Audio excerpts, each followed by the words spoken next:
Guys, তোমরা কেমন আছো? তো আমি আজকে একটা নতুন আর সিম্পল রেসিপি নিয়ে চলে এসেছি।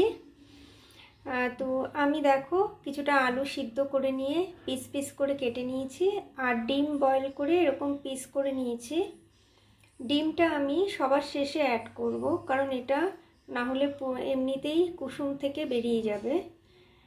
তো পুরো রেসিপিটা দেখার অনুরোধ রইল। আমি কড়াইতে তেল গরম করে নিয়েছি, এবার আলুগুলো দিয়ে একটু ফ্রাই করব। আমি অলরেডি আলুগুলো দিয়ে দিয়েছি, একটু ভেজে নিচ্ছি আলুটা। এর মধ্যে আমি থেতো করে রাখা আদা আর কাঁচা লঙ্কা, তার মধ্যে সামান্য নুনও অ্যাড করেছিলাম, সেটা অ্যাড করছি। আমি আলুর সঙ্গে এই মশলাটাকে একটু কষিয়ে নেব। এতে আমি কোনো রকম জল ইউজ করব না। এর মধ্যে সামান্য সাদা সল্ট ইউজ করলাম, নুন, Kashmiri red chili powder add করছি, হলুদ অ্যাড করছি সামান্য পরিমাণ, ধনের গুঁড়ো অ্যাড করলাম। এবার ভালো করে মিশিয়ে নেব। এর মধ্যে আমচুর পাউডার অ্যাড করছি।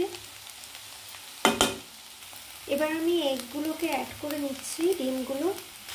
এর মধ্যে আমি বিট নুন অ্যাড করছি, ব্ল্যাক সল্ট, এটা অবশ্যই অ্যাড করবে, কারণ এটাতে কিন্তু টেস্টটা খুবই ভালো চলে আসে। সবার শেষে গোলমরিচের গুঁড়ো অ্যাড করলাম। আমার কিন্তু রেসিপিটা রেডি। তো আমি এর মধ্যে সবার শেষে ভাজা মশলা অ্যাড করলাম। এখানে জিরে, শুকনো লঙ্কা আর ধনে মিশিয়ে আমি ভেজে রেখেছিলাম, সেটাকে গুঁড়ো করে নিয়েছি। তো দেখতেই পাচ্ছ আমার রেসিপিটা রেডি। আমি এবার এটাকে প্লেটিং করে নেব। গাইস, আমি প্লেটিং করে নিয়েছি। ডিমের কুসুমটা হয়তো ডিমের থেকে বেরিয়ে যেতে পারে, সেটা কোনো প্রবলেম নেই, যার জন্য আমি এন্ডে ইউজ করেছি ডিমটা।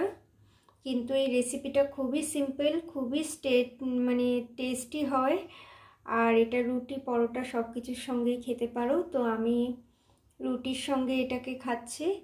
তো কেমন লাগলো ভিডিওটা অবশ্যই জানাবে, আর বাড়িতে একবার ট্রাই করে আমাকে জানাবে কীরকম লাগলো তোমাদের ভিডিওটা, এই রেসিপিটা। ভালো লাগলে একটা লাইক কমেন্ট করে দিও, একটা শেয়ার করে দিয়ে আমার পাশে থাকবে সব সময়।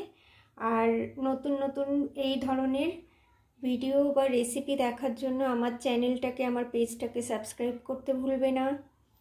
থ্যাংক ইউ সো মাচ এতক্ষণ ভিডিওটা দেখার জন্য। Thank you for watching guys. Thank you so much.